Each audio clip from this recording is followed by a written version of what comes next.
Welcome to Afya Fix. My name is Gladys Ombongi and I'm your host from Lishaleo. I'm a consultant with Lishaleo.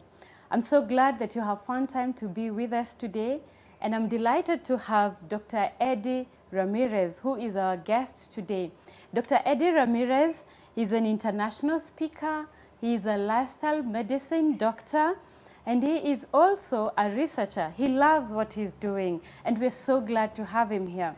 We also have our live audience who are going to be part of this program, and we are delighted that they've been able to join us today. Our topic today is metabolic syndrome. Doctor, what is the greatest risk that we have in terms of this disease, especially when you talk about Kenyans? That's right. Yeah, metabolic syndrome is a big problem here in Kenya. It is a problem that is not staying at the same level. Actually, every year we see more and more cases. So what is this metabolic syndrome? Basically, is 4 diseases on one. So you have the overweight, obesity. You have triglycerides and cholesterol. You have high blood pressure. And you have what is called insulin resistance and or diabetes. And if you have one of them and you continue doing what you have been doing, you're going to collect the 4 of them. And that's not going to be very good. So many people in Kenya are starting to go into the metabolic syndrome, and that is not good because that shortens the life, that decreases the quality of life, and it's something expensive. When you treat all these diseases and the physicians and so forth, it puts a big economic burden on the person that has the problem. Thank you, doctor. In fact, you have said that there are actually 4 diseases in one. I'd like us to spend a little time on these 4. What did you say was the first one? You said actually there is triglycerides. What is it? People at home would want to know more, especially viewers would like to know what that is. That's right. So triglycerides basically are a form of fat in our blood. So, when you have too many calories, one of the ways that the body deals with that, sometimes it creates fat out of that, and that fat is circulating in our blood. So we need to have certain level of those triglycerides, and that's okay.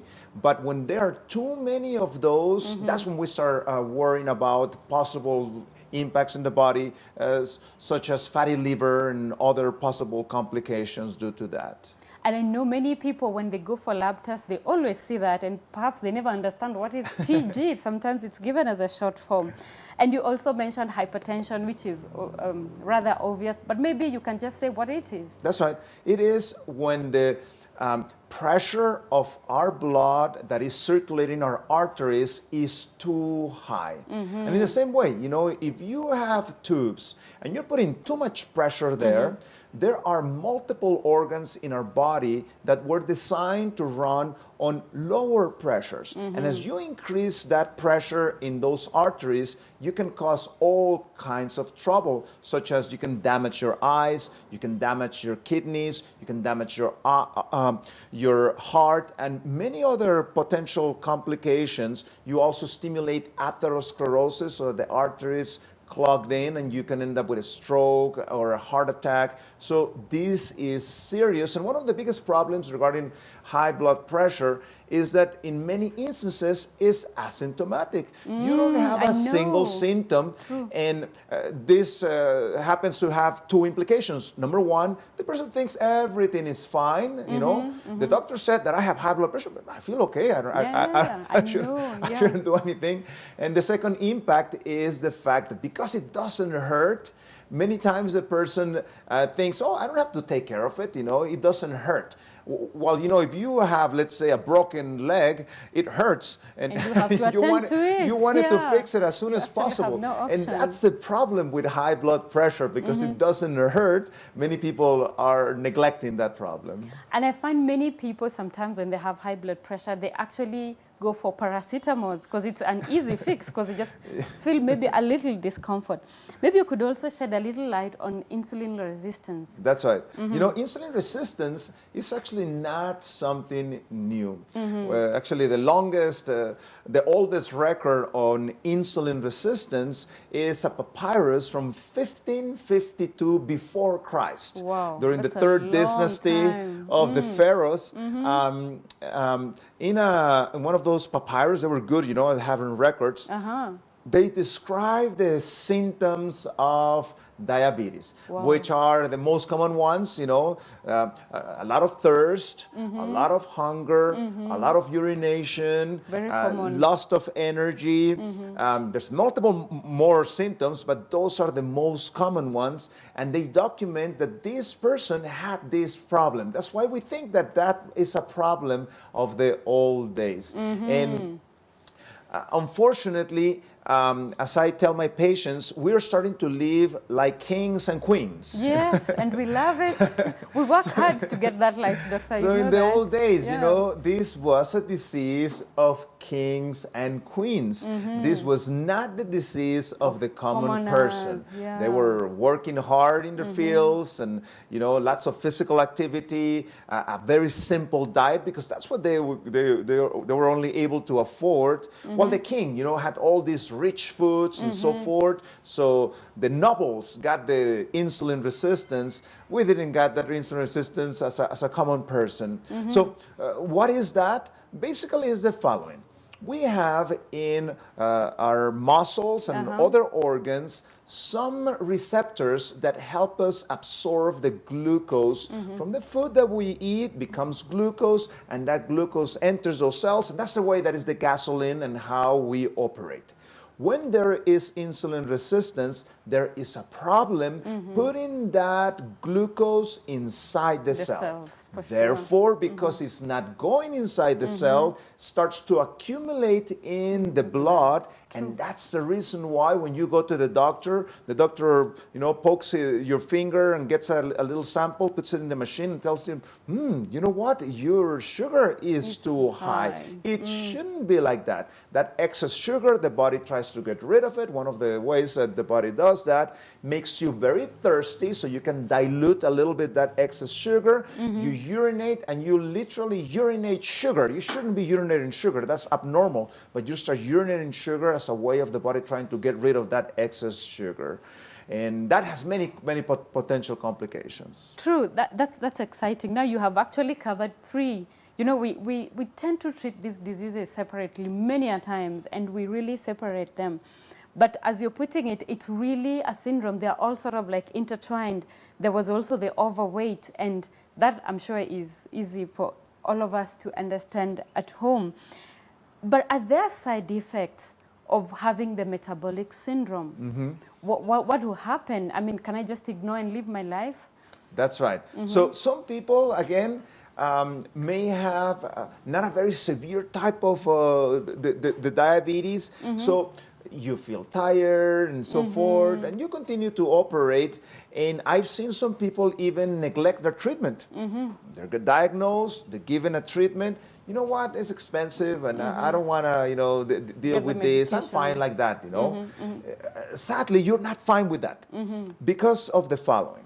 Once the glucose starts going up, we diagnose that at 6.1, the European numbers that you in Kenya use. Yes. So once that glucose is too elevated, the pancreas is trying its best to try to help us. The pancreas, the organ that we have inside our digestive tract, secretes a very important hormone by the name of insulin. So insulin helps us put that sugar inside the cell.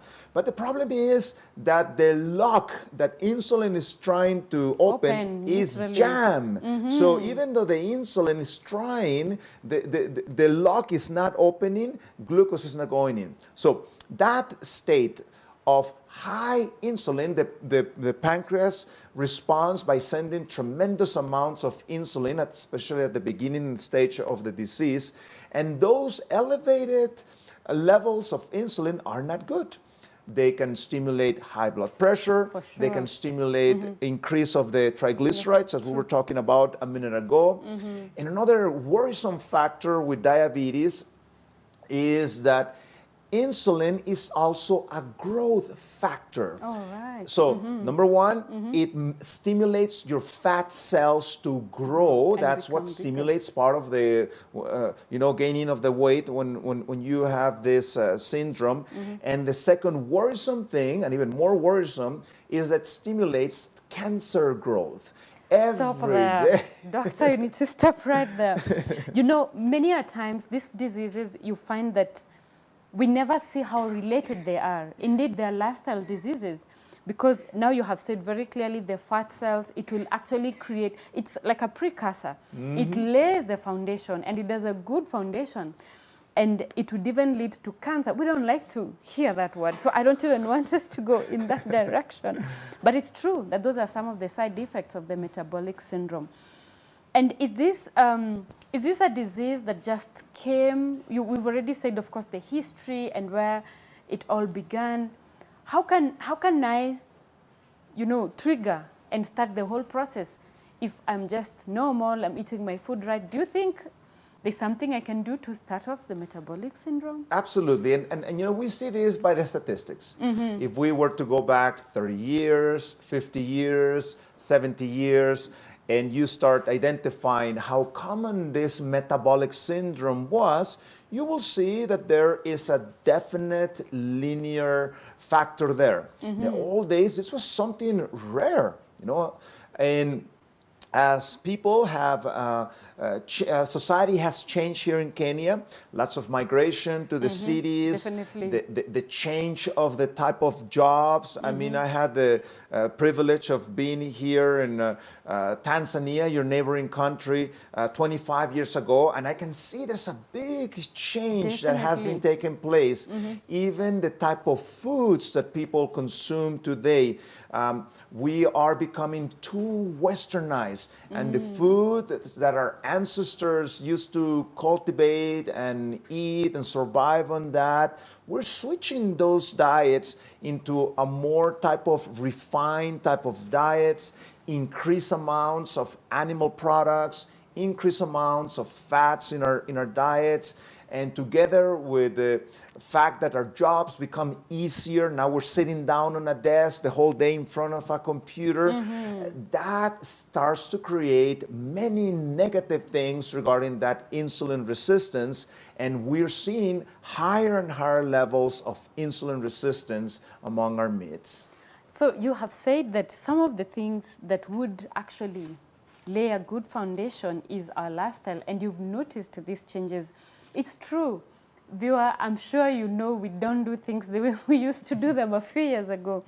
And we are early adapters, I believe, in this country. So we are motorized, we move less, and we don't do as much as we used to. We don't work as hard as we used to. We are more digital, and we press more buttons. So do you think we could pick certain specific foods? I don't know if in your research, if you found certain foods that really, really make a lot of sense that we could even match into our Kenyan food pyramid that we have. Yeah, I published a few studies on the subject, including what is called a reversal of the diabetes, or some people like to call it remission, because you can actually come back again if you're careful with those changes. And one of the fundamental treatments on those patients in which we were documenting reversal of this metabolic syndrome was what is called a whole foods plant-based diet. So if you analyze the words, we're talking about plant-based diets. The majority of your food needs to come from plants and whole foods. We're talking about foods in its most natural state.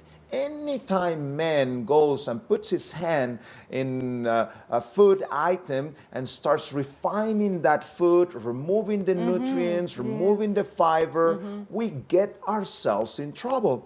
Therefore, my goal should be to eat those foods in a wholesome way. Just yesterday, I had a fantastic breakfast. That will be the food of a diabetic, for example. The combination of maize and beans, phenomenal, for a diabetic. You have this type of food that enters slowly in the body. It does not give those peaks of glucose that stimulate the insulin and stimulate for me to gain weight. Yes, we call that githeri. In our local language, the mixture of maize and beans.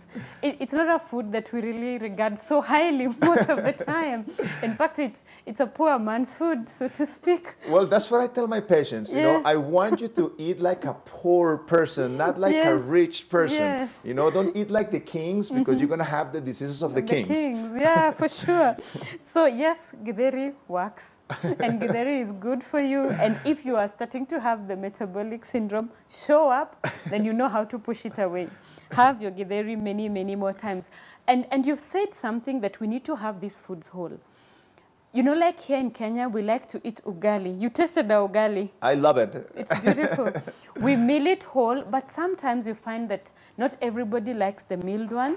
They enjoy the one we buy in the shop that they have removed the jam and they have removed the outer cover, so to speak. What do you have to say about that? Foods that hurt. What are some of these foods? So there's basically a guideline that we call the glycemic index. It's how fast our foods enter into your digestive, into your blood.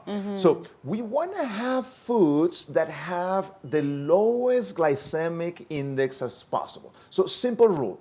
The more cooked the food, the more processed the food, the more milled the food, the higher the glycemic index. As simple as that, so you can make better choices. So regarding the point that you brought up, that ugali is fantastic, one of my favorite Kenyan foods. Yes. Yet when we refine it, what we're going to do, we are going to end up increasing the glycemic index.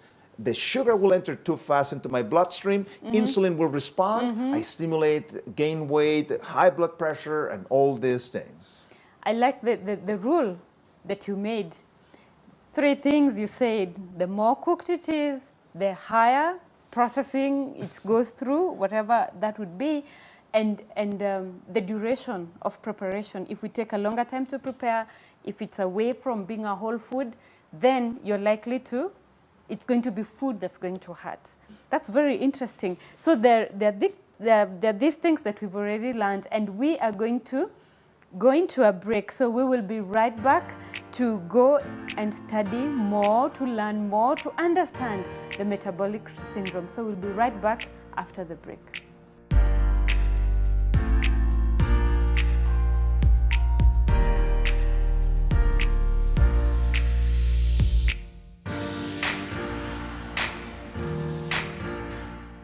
Research studies that we've been doing. One of them that came out in the journal Obesity Reviews, and we were demonstrating how this whole food plant-based diet that we were mentioning, it's a fabulous way of losing weight without suffering. That's the beauty of this. You can go on a very restrictive diet and you're so hungry, you're not eating enough. Of course you're going to lose weight, but how long can you be suffering?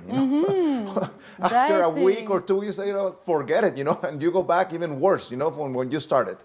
But whole food plant-based diet will fill you up, and you will start losing weight naturally, little by little, but surely and securely. And we're demonstrating in this study, you can see it on the screen, how if you're overweight or you're obese, you will lose weight. If you're normal weight or underweight, you won't lose weight on this diet. Therefore, once you come to the normal level, your body will stabilize and things will go back to normal. We did a second one also demonstrating that also pediatrics also benefit from this. You can have children eating that diet. My 3 daughters grew up on a whole food plant-based diet. Maybe before we even go into the second one, which you've already touched on the first one, do you think there is a correlation in the way the Latino people are and the African people? Does it make sense? Are we almost the same? Do we behave the same way? This is a very good question, and the answer is yes. We are experiencing globalization in the same way.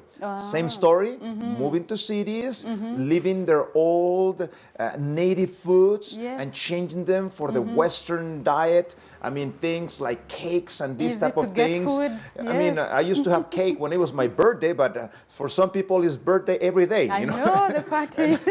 And no, every day you should not be eating cake, So similar phenomena, And then regarding blood pressure, let me share a few blood pressure studies we've done.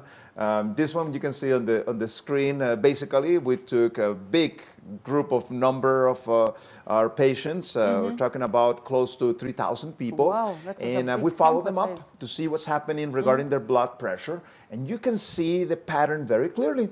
Blood pressure starts coming down as soon as you start increasing physical activity, switching to the whole food plant-based diet, resting enough, of course, prayer, and all these other factors have a role. And in fact, this second study, you can also see it on the screen, how we took for a whole year all our patients that had hypertension.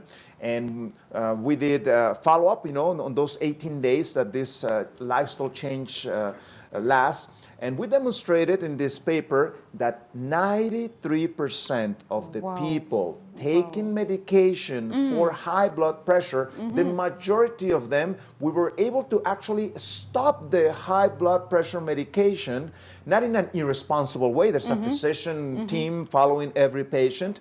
But as blood pressure came down to normal levels, we had to stop it, because if not, you can go way too low and you can actually, pass out or have some nasty negative effect. I am stuck there at 93%.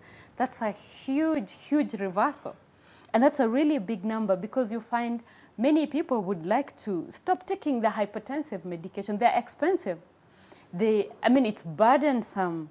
And it's very good to know that actually if you're on a plant-based diet, if you go on a physical, do some physical work, having proper rest. We don't rest in the city, we really are on the run, sleeping, hardly sleeping on the go. I can only imagine. So this is very exciting to hear that actually 93% in a study were able to get off their medication. And I like the part that you said, responsibly. So at home, viewer, it doesn't mean that you throw your medication through the window and you say, I just got this new thing and off I go. No, it needs time. You work with a doctor. Yes, you must work with a doctor. You need to be guided. And yes, you can actually enjoy the same results.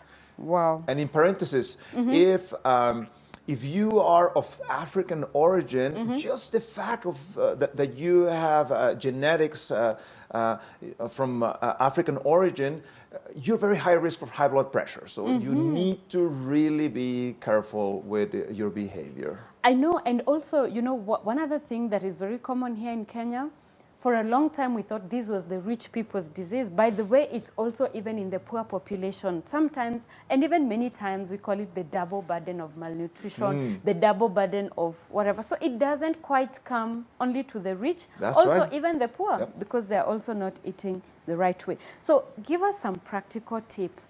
What is the practical way on how to prevent or reverse this condition? Very good. Let me share that with a clinical case. We had this patient. This patient had 173 kilos of obesity. He had high blood pressure, even though he was taking 2 blood pressure medications. He was taking one medication for his diabetes. And his diabetes was not very well under control. What did we do? We went back to what is called a whole food plant-based diet, consisting of legumes, plenty of legumes at every meal. Whole grains, not refined grains, but whole grains, and fruits, vegetables, and some nuts. And we cut down all free oils, no free oils on this patient. And increase the amount of exercise. In a matter of only 18 days, this patient lost 7.3 kilos. We had to stop both the blood pressure medication because by the end of the program, his blood pressure was 116/72 without blood pressure medication. His glucose was at acceptable levels, around a 5.7. And we had to stop also the diabetic medication.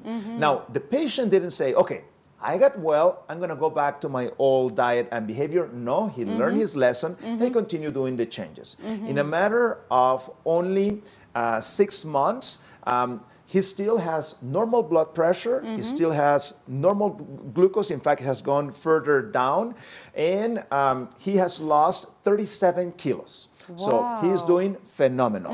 And in a matter of 11 months, as we do a complete checkup on him, blood pressure still perfect, 110/68 without any blood pressure medication. Cholesterol at 3.6, exactly where it should be. Bad cholesterol, LDL, 1.5. And the most surprising number that we see 11 months later is a hemoglobin A1C, which tells me how good his glucose has been the last 3 months, of a 5.5. That means on somebody that is not taking any glucose medication, any diabetes medication, he is no longer considered a diabetic. He's not even a pre-diabetic. He is completely diabetes free. And you can see, in the picture on your screen, you can see after 1 year and a half of following that plan, this patient has been able to lose 64 kilos. And you can see on the screen the before and after picture, no longer obese, no longer hypertensive, no longer diabetic. The patient, with more energy and feeling fantastic. This is what we're talking about in this program. What did you say? Did you say 37 kilos? In a year, in 11 months. That's a lot of weight. And I like that you are explaining that it is progressive. Yes. It is stepwise. It is one step at a time. It is not a magic pill. It's not something you just take and you reverse the diabetes. And you gave some guideline. And you said legumes, so you need a bit of that in your plant-based diet, whole grains. You mentioned fruits and vegetables and nuts. But there's something you said about oils, no free oils. I would like you to say that a little more so that it's clearer. What exactly do you mean no free oils? That's right. So, if you are a marathonist, I know there's some Kenyans that are marathonists. Yes, you better put some oil. Okay, I'm going to hand out the oil. Please put it. But if you are a sedentary person, you only do about an hour of exercise. Oils are concentrated energy. And in nutrition, we learn, there are 9 calories per gram of oil, while a carbohydrate is 4 calories per gram. So it's double the energy. So when we process the oil, we concentrate that, tremendous bombs of calories. And when we add oil in our food, we are putting a tremendous amounts of calories, and we are jamming those doors of the insulin so that we create insulin resistant with oil. So that's why my patients that have high blood pressure, diabetes, obesity, I need to ask them, we're going to cut down the oils, including olive oil. We're going to switch more to natural oils, such as the avocados, such as the olives, such as any form of nut, such as the chia seed, such as the flax seed. These are wonderful sources of fat that are not processed. So you mean I will not need to add my olive oil? Did I hear you right? Amen. Okay, so no adding oil, no added free oils. So you'll get your oils from your nuts, you'll get your oil from, and the nuts we mean avocado. Avocado is a nut. And it's also a plant, and it's, not a plant, but a fruit. Yes. So because it has that seed inside. So yes, so you'll get from the avocado, you will get from the chia, you will get from coconut. Flaxseed. We have lots of coconut here from your flaxseed and so on.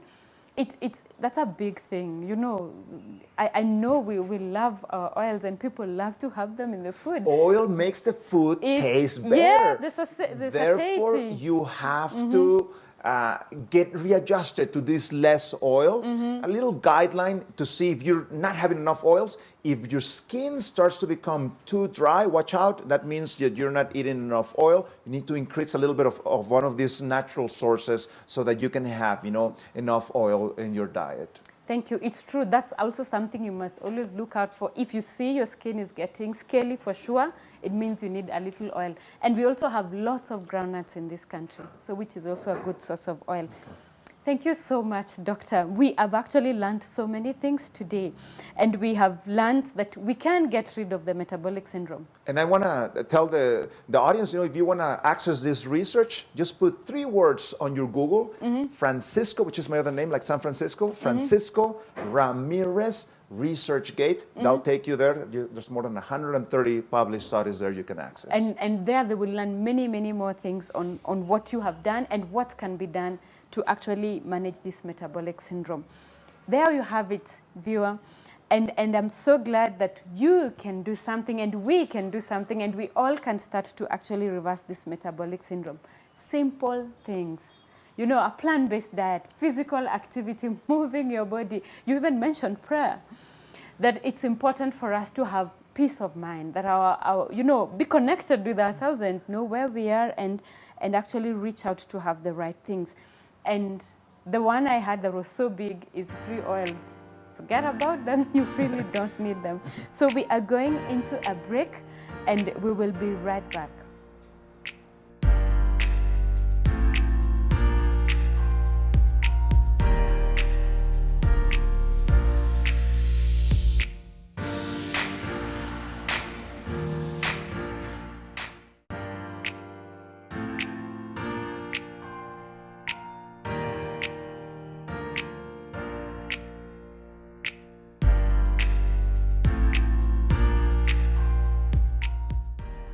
Welcome back, and this is Afya Fix. We are now going into the last segment of our program today, and I would like to go into our live audience to get some questions from them to just, interact with us.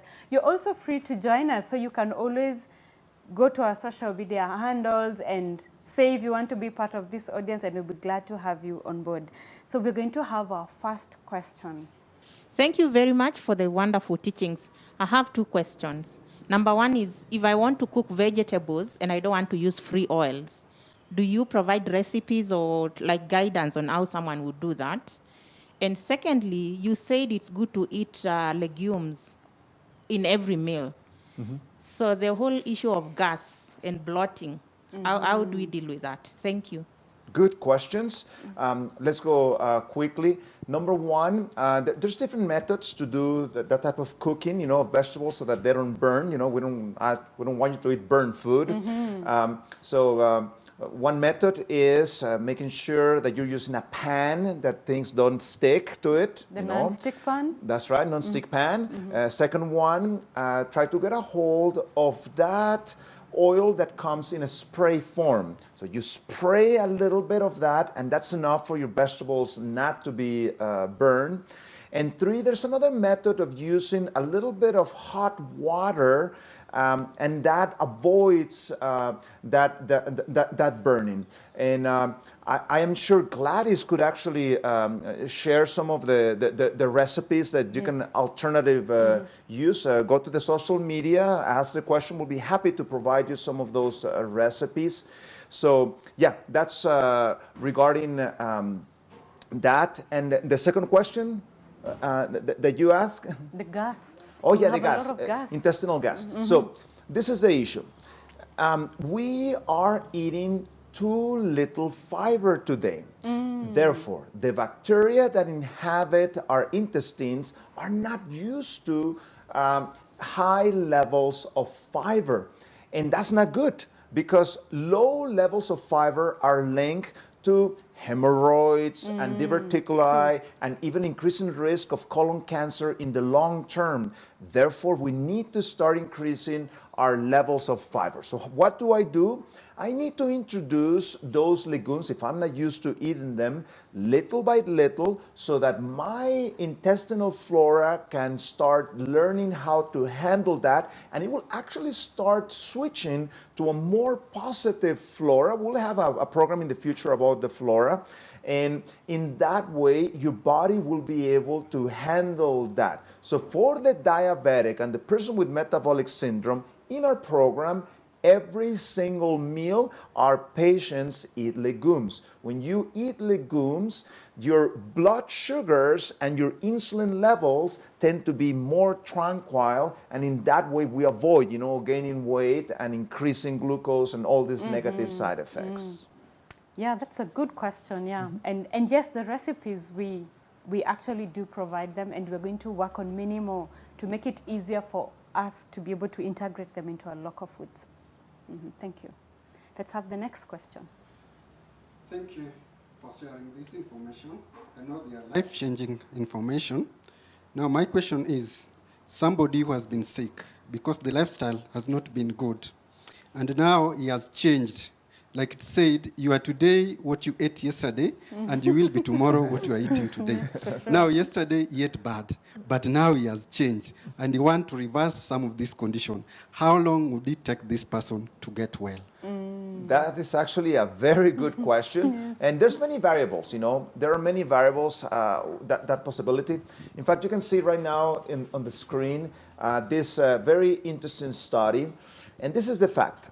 When you have, let's focus on diabetes. When you have diabetes, if you're not very well under control, there's a damage that is taking place to your beta cells. The beta cells are the part in the pancreas that make the insulin.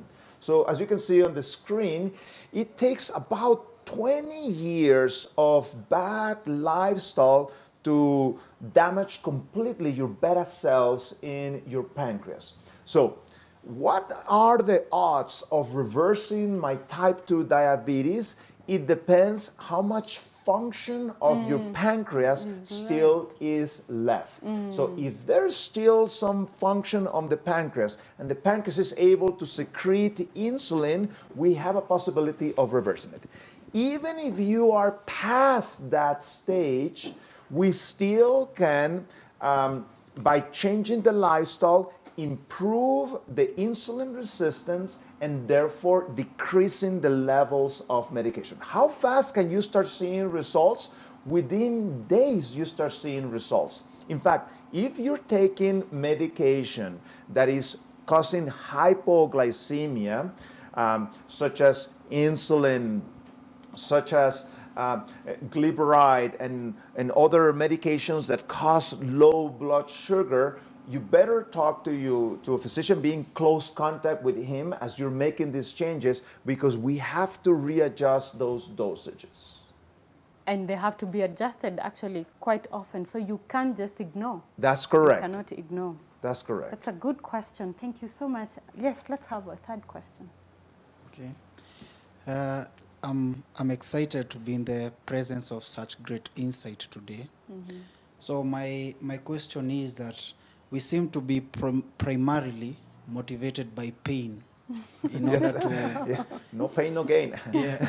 in order to shift our behavior or our relationship with food. So it's like we wait until we are diabetic in order to pay attention or to look for consultants and doctors. So in your field, what are some of the things that you are doing to make pre-treatment exciting? Right. Yeah, because I feel like some of the selling healthy foods it's quite dull, or it has not been focused on to make it a bit exciting for even younger people to take up some of these practices. Yeah. Thank you. That's actually an excellent question. And we can find two main groups. Number one group that we see a little bit more challenging are males. By some reason, 3/4 of the patients usually are females. Doesn't matter the setting that you are. Males tend to wait until the problem is more severe to show up for help. Yes. And the second group that is challenging happens to be younger generations, younger people. And as I tell the young people, unfortunately, you're not indestructible. We may think that we are indestructible, I know. but sooner or later, you're going to receive the bill. You know, you need to pay. So you better get on the ball. So what can we do about this? There's many different approaches. One of the things I do, I try to motivate people to do positive lifestyle changes. I have a very active Twitter account, Eddie RDMD, especially, you know, young people like to follow this type of things. I also have an Instagram page, Dr. Eddie Ramirez, and I have many young people there, and encouraging them, you know, with good counseling and good ideas for them to make those changes. Schools need to start providing a culture of healthy behaviors.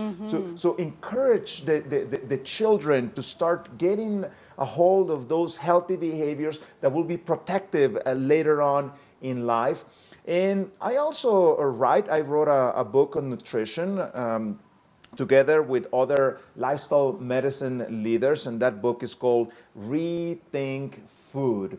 So one of the keys is information. In the internet, there's a lot of competition today of fake news, false information, and good information. So one of the commitments I have is to provide good, solid information, because if we have good information here, our behaviors will be changed in a positive way. So yeah, that's a personal passion of mine, you know, not wait until you have the disease. Let us attack it before it presents, because that's when we can win this battle much better.